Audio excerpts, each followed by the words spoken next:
The day my husband abandoned me in a rehabilitation hospital, I couldn't even stand without two nurses holding me up. He kissed our 6-month-old daughter goodbye, handed me divorce papers, and whispered, "I didn't sign up for this."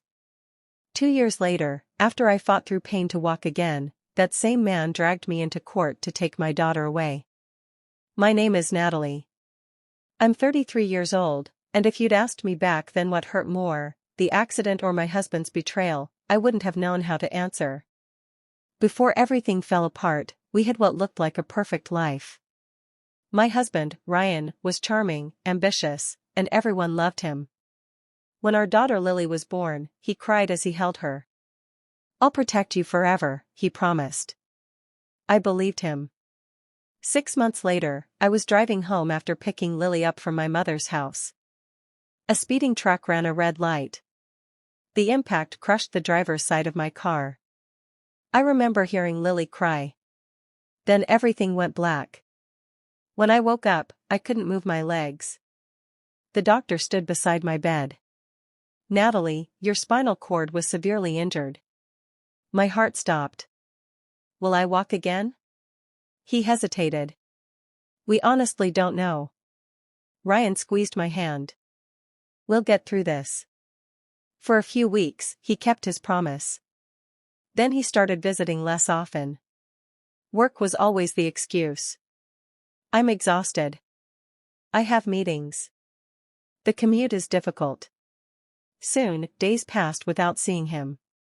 When I asked my mother if he'd visited while I was sleeping, she looked away instead of answering. I knew something was wrong. Then one rainy afternoon, Ryan finally came. He wasn't carrying flowers. He wasn't carrying Lily. He was carrying an envelope. He placed it on my blanket. "I've been thinking." I looked at the papers. Divorce. My hand started shaking. "What?" He avoided my eyes. "I can't do this anymore." I couldn't even sit up on my own. "Our daughter needs stability." I stared at him in disbelief. "So do I." He sighed. I didn't expect my wife to spend the rest of her life in a wheelchair. Every word felt like another crash. "You promised." "I know. But people change." He kissed Lily's photo on my bedside table. Then he left. I screamed until my throat gave out. For weeks, I refused physical therapy. Nothing seemed worth fighting for anymore. Then one morning, my rehabilitation therapist sat beside me. Her name was Maria. She looked me straight in the eyes. "Don't learn to walk for him."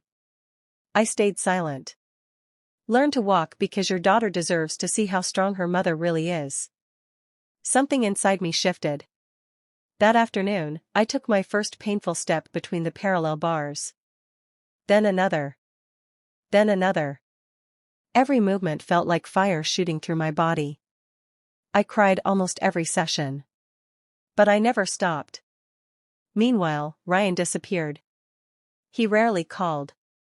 Child support arrived late, if it arrived at all.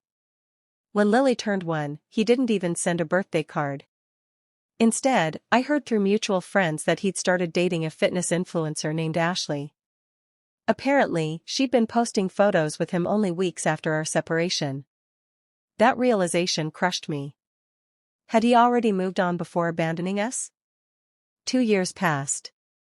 Against every prediction, I walked out of the rehabilitation center using only a cane. The nurses lined the hallway clapping. My mother cried harder than I did. I thought the hardest chapter of my life was finally over. I was wrong. 3 weeks later, I was served with court papers. Ryan wanted full custody of Lily. His reason made me sick. He claimed I was physically incapable of providing proper care. I couldn't believe it. The man who disappeared for 2 years suddenly wanted to be Father of the Year. My attorney, Grace, shook her head. "This isn't about parenting." "Then what is it?" She frowned. "Something doesn't add up." We started investigating. Ryan's social media painted him as the perfect family man. Pictures with Ashley. Luxury vacations. A beautiful new house. But there wasn't a single photo of Lily. Not one. Then Grace found something interesting. Ryan had recently started a new company. One of the investors required executives to maintain a family-oriented public image. A custody victory would dramatically improve Ryan's reputation before an upcoming partnership deal. He didn't want our daughter. He wanted the appearance of being a devoted father. I felt physically sick. Still, we needed proof. Then fate handed it to us. One evening, Ashley contacted me. At first, I thought she wanted to threaten me. Instead, she whispered. I didn't know the truth. We met privately. She looked exhausted. He told me you abandoned him. I laughed bitterly. He said you didn't want to be a mother. She stared at me. I only learned yesterday that he left you while you were in rehab. She slid her phone across the table. I recorded this. It was a conversation between her and Ryan. Ryan laughed. Once I get custody, investors will eat this up. Ashley asked. What about Lily? Ryan answered without hesitation. My parents can watch her most of the time. She sounded shocked. You barely know your own daughter. He laughed again. I don't need to. I covered my mouth. Ashley looked ashamed. I'm sorry. I nodded. You just saved my daughter. But another twist arrived before court. Ryan's mother suddenly visited my apartment. For 2 years she'd barely spoken to me. Now she stood crying at my doorstep. I need to tell you something. She confessed she'd begged Ryan not to leave me. He said having a disabled wife would ruin his future. My heart shattered all over again. She handed me an old envelope. I found this hidden in his office. Inside were emails. Dated months before my accident. Ryan had already been discussing divorce with a lawyer. Then another email. To Ashley. 3 weeks before my accident. I'll be free soon. My hands trembled. He hadn't left because of the accident. He'd already planned to leave before my life changed forever. The accident had simply given him what he thought was the perfect excuse. Court day finally arrived. Ryan entered confidently wearing an expensive suit. Ashley wasn't beside him. Instead, she sat quietly behind my attorney. Ryan looked confused. His lawyer argued first. My client believes his daughter deserves a stable home with 2 healthy parents. Healthy. That word echoed through the courtroom. Ryan took the stand. He smiled sadly. I tried everything to save our marriage. My stomach turned. I visited rehabilitation every day. Lie. I supported Natalie emotionally and financially. Lie. I only filed for custody because I worry about Lily's future. Another lie. Then Grace stood. Your Honor. She requested permission to play newly discovered evidence. Ryan's confidence disappeared. The courtroom speakers came alive. His recorded voice echoed across the room. Once I get custody, investors will love it. Another clip. I don't need to know my daughter. Then another. A disabled wife would have destroyed my career. The courtroom fell completely silent. Ryan looked toward Ashley. She didn't even look back. Grace then introduced the emails.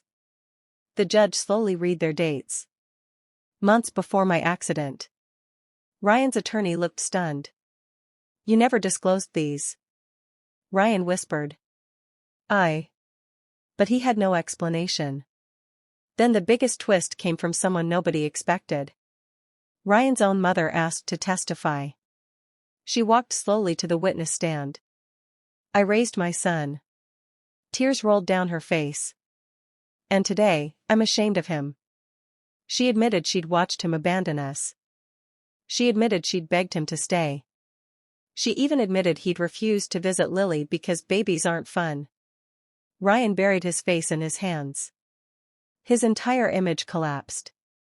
The judge looked directly at him. "Mr. Carter." His voice was firm. "You abandoned your wife during one of the darkest moments of her life." He paused. "You abandoned your daughter." Another pause. "And now you've attempted to use this court for personal financial gain." Ryan didn't say a word. The judge dismissed his custody petition immediately. "Not only did I keep full custody, but Ryan's visitation rights were reduced to supervised visits until he completed parenting classes and counseling." Outside the courthouse, reporters surrounded us.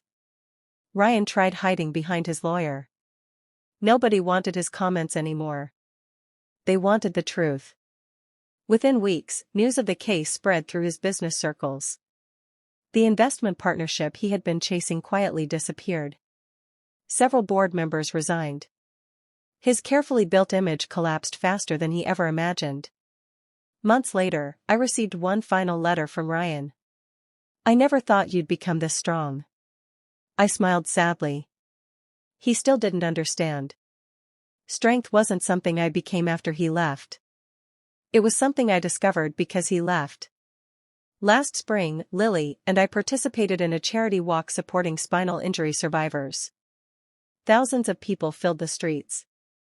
Halfway through the event, Lily squeezed my hand. She looked up at me with the biggest smile. "Mommy." "Yes, sweetheart?" She pointed at the finish line. "We're gonna win." I laughed through tears. "We already did."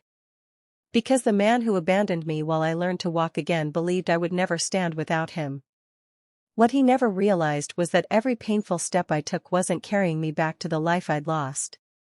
It was carrying me toward a life where neither my daughter nor I would ever have to depend on him again.